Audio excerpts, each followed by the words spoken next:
Hello and welcome to Ticket Manager's All Access interview series, engaging leaders from across the sports marketing spectrum to identify and explore critical issues in the business of sports, entertainment, sponsorship, activation, ticketing, hospitality, and even more. I'm your host, Jim Andrews. Joining me on this episode to discuss what's next for college bowl games and some of the unique aspects of the business of bowls is Michael Konradi, Chief Marketing Officer for the Cotton Bowl Athletic Association and the Goodyear Cotton Bowl Classic. Welcome, Michael, and thanks for joining us. Jim, thanks for having me on. Look forward to chatting with you. Yeah, likewise. I'm kind of fascinated by bowl games and being a longtime college football fan, of course, but also the business side of it. And the nature of bowl games has really shifted over time, certainly with the addition of the college football playoff.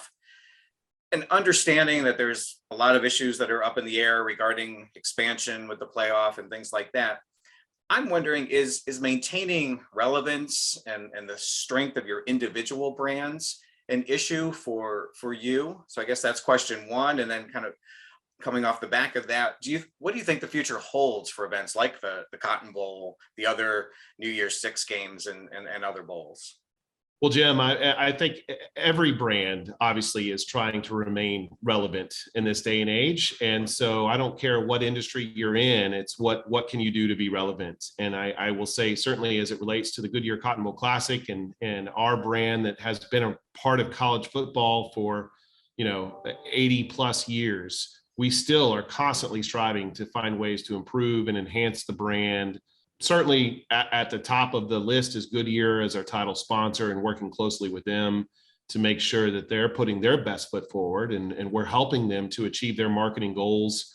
And, certainly all the way down to our lowest tier sponsors that come in year after year. It's a constant challenge in the environment that we're in right now in college athletics as a whole, and trying to get our arms around all of the issues that are ultimately taking up time of every athletic director in the country right now, every conference commissioner, and certainly it trickles down to the bowls.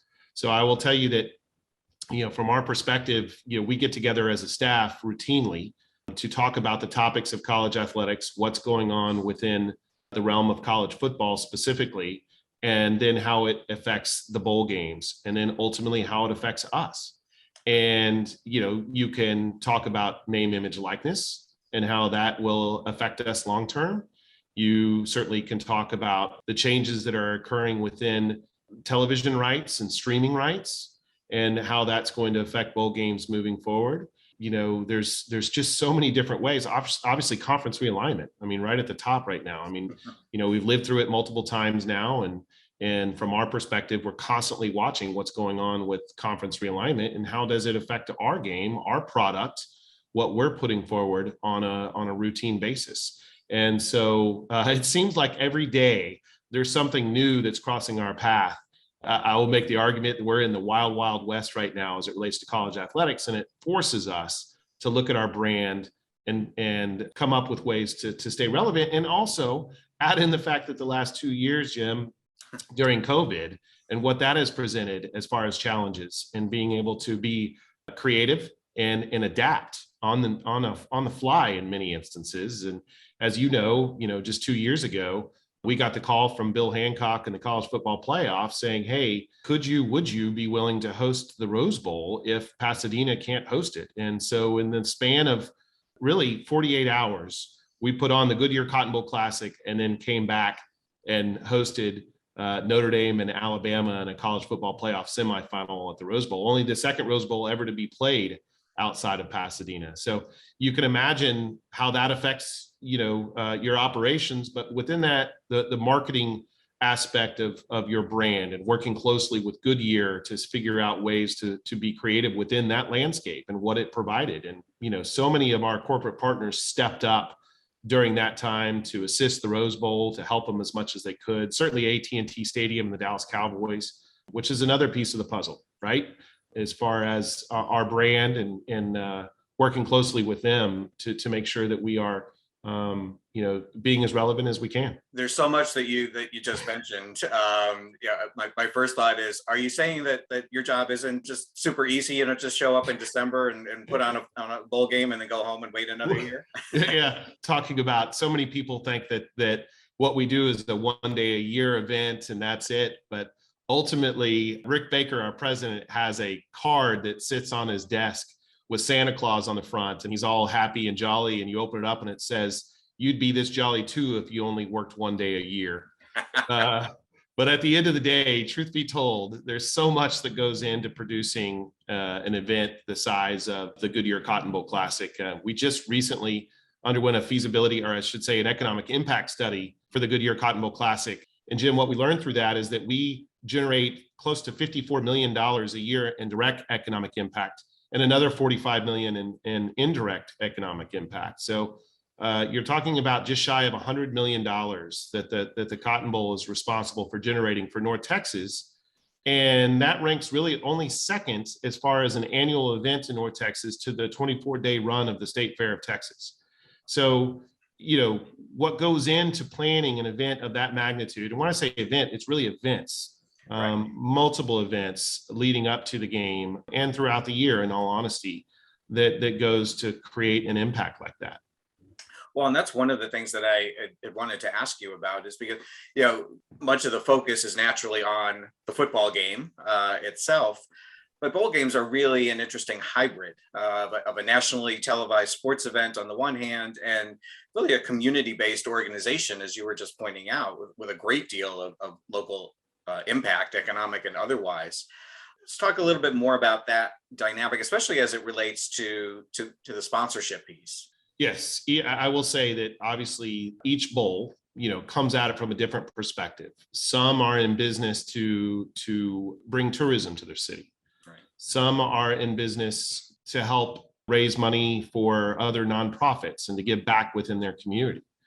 Many are a hybrid of both of those ultimately. And I will make the argument that the Goodyear Cotton Bowl Classic certainly, first and foremost, is in the business of taking care of the two universities that play in our game and generating income for higher education. If you look at the history of our game, the Goodyear Cotton Bowl Classic has generated over $1 billion for higher education.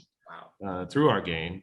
But beyond that, ever since the advent of the college football playoff now, we have been able to take a portion of the revenue generated from our game and put it into what's called the Cotton Bowl Foundation, a separate 501c3. And we distribute out grants primarily to youth-based initiatives in North Texas. And this year we'll distribute $500,000 in grants. Many of the bowl games do much more than that, in all honesty.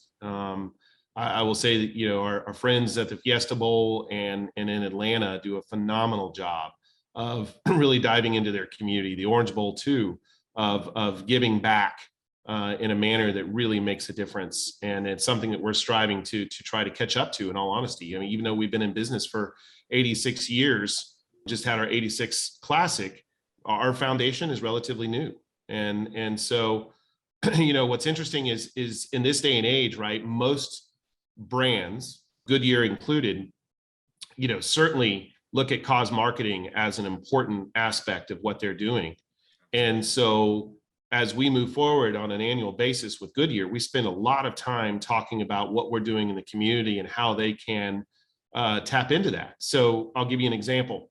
Yeah. Year after year, for over 2 decades now, we have taken both of our participating teams to children's hospitals here in North Texas. One, Children's Medical Center, as it's known here in Dallas, and then the other one is Texas Scottish Rite Hospital. And Goodyear has supported that effort as long as they've been our title sponsor. It's important to them to give back.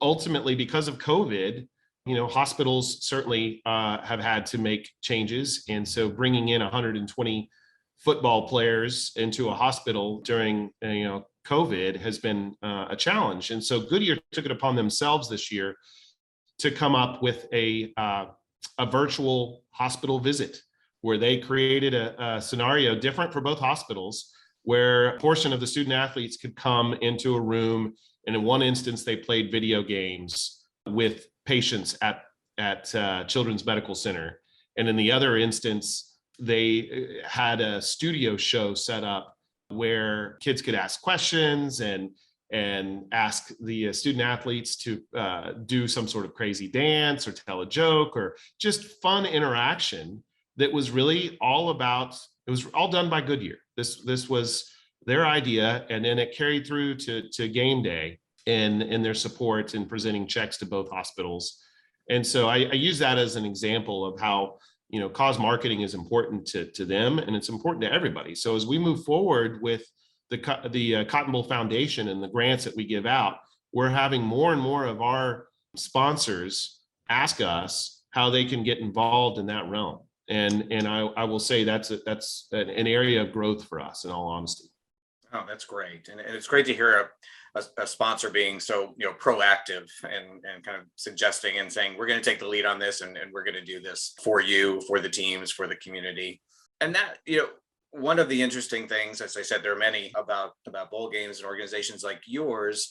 I talked to a lot of marketing and sales folks from a lot of different types of sports organizations, and those conversations are almost always centered on the fans in the stands, right? The paying customers. And of course, you obviously focused on that group, but you have this other very important constituency that others don't, and that's the two teams and the student athletes that are playing in the game.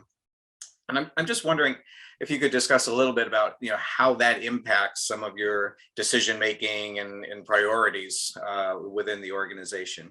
Yeah, I appreciate you asking that question, because you and I would not be chatting right now if it wasn't for the student athletes and the two teams. And so I will tell you that in our case, every major decision we make around our game, our events, is geared around how it affects the two participating universities. There's a great book called Raving Fans that was written by Ken Blanchard. It's a very simple read. It's a customer service kind of based book. And it was a gift to us by the former athletic director at Auburn, Jay Jacobs, when he was there. And he said, this book represents what your organization really stands for. And the premise behind the book, or a few of, I should say, the premises are, you can't be all things to all people. Pick a few things and do them to the very best of your ability, and try to get 1% better every year. And if you think about that, right, as long as we've been in business, getting 1% better can be a challenge. Sometimes we might get more than 1% better in certain areas, but to try to constantly strive to improve and get better and stay relevant, going back to your first question, is something that we take great pride in. And I will tell you that as it relates to the student athletes, we are in the business of creating memories. We want the teams to walk away from the Goodyear Cotton Bowl Classic experience saying that was their best bowl experience they've ever had. That's our goal.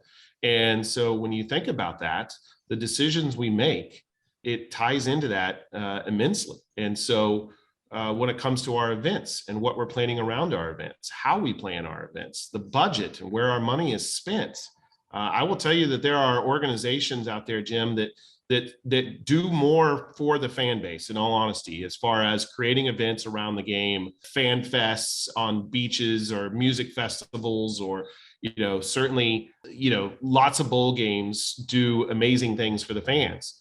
We really put the focus on the teams to create events for the teams where the student athletes will walk away saying that was phenomenal.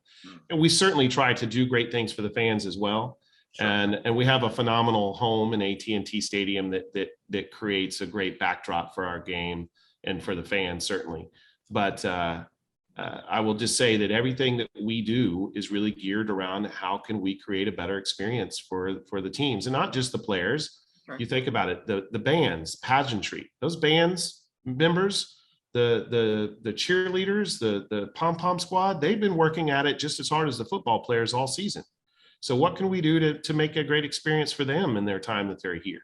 Media have been covering the teams all year. What can we do to create an experience for them that is hopefully unparalleled? Certainly athletic department personnel, et cetera. So it's broader than just the players, but still collectively, those that routinely work around the teams and the team members themselves, what can we do to make it special? And I will say a lot of bowl games take that approach. There's no doubt that everybody really tries to create an experience for the teams. But that's really, I think, something that has set us apart and really drives us on an annual basis. You mentioned your home, and the game does take place in the iconic AT&T Stadium. And I'm wondering, is it actually a challenge to create kind of your own Cotton Bowl identity and experience within a venue that is so associated with the Cowboys games? And if so, how do you go about doing that on game day? Yeah, Jim, that's again something that we strive to achieve on an annual basis. That when you walk into AT&T Stadium, certainly on game day, you know you're at the Goodyear Cotton Bowl Classic, and that it looks very different than what it might look like for an average Cowboys game. It starts certainly with the fact that we play in one of the most digitally sophisticated stadiums in the world. For sure. And so the ability for us to flip a switch in some instances and have center hung scoreboard and ribbon boards and other sponsored digital boards, both inside and outside the stadium, be such to where everything is branded Goodyear Cotton Bowl Classic, that it starts there. But then beyond that, we have a very comprehensive signage program where, we're laying out static signage, around the bowl, if you will, on the interior. I will say one of the most unique things that we're able to accomplish because of AT&T Stadium is that we're able to take the team allotments. Contractually, each team gets 12,500 tickets. And the way we can split those allotments and draw the line in the stadium is such to where we can have one team's fan base enter through one end zone plaza and another team's fan base enter through the other plaza. And so what that affords us the opportunity to do is to create some unique opportunities within those plazas. So as part of what we call the Goodyear Huddle Up Fan Fest pregame, we'll have themed pep rallies in each plaza. So this year, Cincinnati folks came in from the east, Alabama folks came in from the west. We were able to theme those plazas for the two teams and do some unique things, pep rallies and things like that before the game in those plazas. And that's unique. You're going to be hard pressed to find another stadium in the country that has the ability for you to create these two separate areas. The challenges are, though, you want to create an atmosphere for both teams that is comparable. So Goodyear, again, as the leader of the pack, if you will, amongst the corporate partners, does a phenomenal job of creating two of everything. So whatever the activations are, they're going to give both fan bases more or less the same experience in both plazas. That costs money, and they're willing to certainly back that up. I will say another thing that's unique to us compared to the Cowboys is right next door to AT&T Stadium, you have Texas Live. There are these live developments all over the country. The Texas Rangers are their ownership group is very much involved in the ownership of Texas Live. So we were able to go and do a partnership with Texas Live, where at the end of the day, when fans walk into Texas Live, you're at the Goodyear Cotton Bowl Classic. The signage within Texas Live is shifted over to our game. We host events at Texas Live the night before the game, and then on game day, there's always live music going on at Texas Live. So that's a part of the overall experience, and something that we can do that maybe the Cowboys can't, as it relates to the relationship that we've created with the Rangers and Texas Live that is unique for us. And certainly it was a game changer when that was built 5 years ago now, probably, to give fans a destination outside of AT&T Stadium. The footprint of AT&T Stadium really helped us to ultimately enhance the game day atmosphere for fans. So many components, I think, that we don't think about, those of us on the outside, that go into all of that. And certainly, forming those partnerships with the Cowboys, with the Rangers, to have that, create that broader experience and really make it a destination that people, obviously will want to go to, travel with their favorite teams. Kudos to you for putting all of that together. Before I let you go, I want to go back to Goodyear for a second and the sponsorship aspect of the game, of the Classic, because that's a unique situation too, in that you've got shared responsibility with ESPN, obviously. So can you just give us a sense of of how that works and how much coordination goes on between you, ESPN, the partners like Goodyear and some of the others? Sure, Jim. It's I think very unique in this setup of the college football playoff, certainly when it comes to the corporate partner program. So to be a member of the college football playoff, these games that are billed as New Year's Six bowl games, if you will, what we each more or less had to do was take our title sponsorship rights and our television rights and package those up. And that's what the college football playoff then sold through to ESPN. Right. And really, as part of that too, ESPN in a semifinal year controls 15 sponsorship categories, and in a non-semifinal year controls 12 sponsorship categories. And so, what does that mean? So Goodyear is our title sponsor, right? So Goodyear comes in and buys in as a partner with the college football playoff overall, and it's for all practical purposes, a very large media buy that encompasses the entire season, college football season for Goodyear and ESPN. And then separate from that, Goodyear then comes and does a title sponsorship agreement with us that really is diving down into, the local activations, the marketing rights in North Texas, and really boots on the ground, what they can do around our game, both in stadium, outside of stadium, and the events leading up to it, which are important to the overall, right? And they, so the amount of time that we spend all kind of communicating, it's quite immense. I mean, I certainly know my counterpart at ESPN that sold through the Goodyear deal and worked closely with him.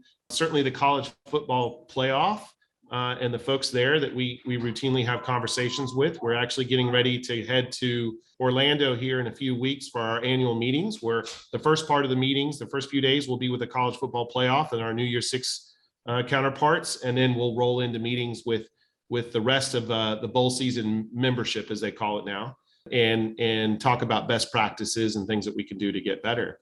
But it trickles down from there. It's not just title sponsors, right? So I'll give you another example. Taco Bell. Taco Bell has come and done a deal with all of the New Year's Six bowl games and certainly the college football playoff. And so they have the rights to the brands, to the marks of all 6, 7, including the CFP games.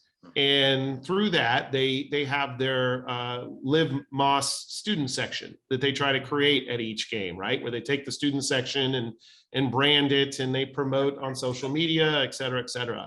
And they've done a great job of activating around all of the New Year's Six bowl games and the college football playoff. So, there's a lot of coordination between ESPN, between ourselves, the agency for Taco Bell, and the CFP that I think is unique, right? There's a model similar to this, I think, that's used by the NCAA with their television rights holders for the Final Four in the NCAA basketball tournament, but there's only one entity that Turner and CBS are working with, and that's the NCAA. In this case, you've got 6 bowl games and the college football playoff, and it's unique. So there's a lot of cooks in the kitchen, and ultimately to be able to work through all that goes into activating a sponsorship around the college football playoff is a challenge at times, but also extremely rewarding when done right. And just real quickly, that makes me think of how big is the team there that has to manage all of these many moving pieces that we've been talking about for the last almost half hour or so. Well, I will tell you, from our perspective, it takes an army. Our staff is small throughout the year, but we have a group of I don't even want to call them volunteers. I will call them operations specialists. These are some of the best and brightest from around the country that come in year after year to our game to help us put on these events, to help us make sure that the activation of our sponsor assets are done properly. We certainly partner with great vendors, Ticket Manager being one of them, and ultimately to help us make sure that we're putting on the best event we can. And it's really important that we have this group that really is what makes our game run efficiently and smoothly, and again goes back to helping us create memories that last a lifetime. Michael, you have done amazing job at enlightening me and I'm sure our audience about what it takes to what it goes into producing a great college football bowl game like the Cotton Bowl Classic. So can't thank you enough for taking the time to do that, and hopefully we'll have a chance to pick up the conversation somewhere down the road. Would love that, Jim. Thanks again for inviting me to be on, and look forward to hopefully seeing you down the road. Absolutely. And on behalf of everyone at Ticket Manager, thank all of you for watching and listening. And please join us again for the next episode in the All Access interview series.